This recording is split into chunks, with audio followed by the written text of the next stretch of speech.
and strengthen us. Truly, God is with us every step of the way. My beloved Sarangans, you are the living embodiment of God's grace for me. Thank you very much for all the support you have given throughout my term of office as Governor. To Partido Federal ng Pilipinas, People's Jam Movement, and to all party members and supporters, you are the unwavering reason for my success. No words can adequately describe my thanks. Your support is and will always be the key to our success, to my success. Your trust is our bedrock and our guide. To those who champion our vision, my deepest gratitude. And to those who cast their votes elsewhere, let me unequivocally clear. Every single Sarangan matters to me. No one is left behind. No one is overlooked.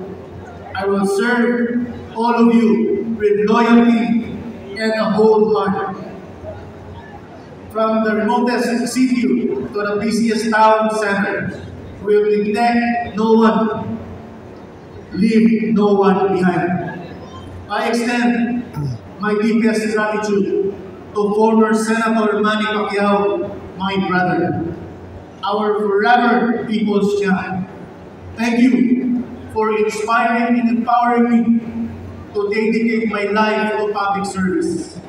You are a constant beacon of hope, a true champion for the people, and a guiding light for me.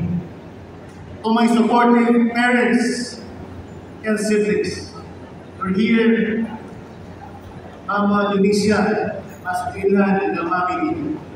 Dagang salamat, Ma, sa inyong pagpadako sa akin ko din sa ating posisyon.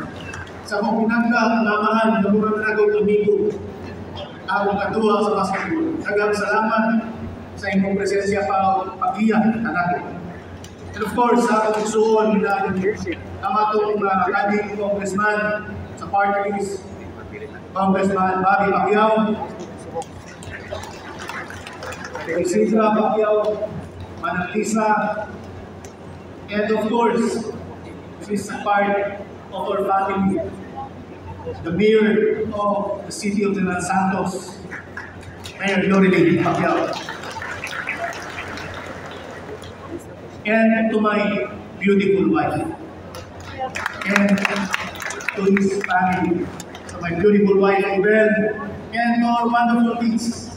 Thank you for being the wind beneath my wings. Your love and understanding are my greatest strength and deepest inspiration. Thank you, and I love you. 3 years ago, you entrusted me to lead Sarangani province as your governor. I stood before you then with the battle cry. We will defeat the monster of poverty in Sarangani. I said it before and I say it again. I cannot do it alone. For 3 years, we have been partners in strengthening our economy and ensuring sustainable progress, allies in innovation and environmental protection, and active collaborators for a resilient, dynamic, and progressive Sarangani.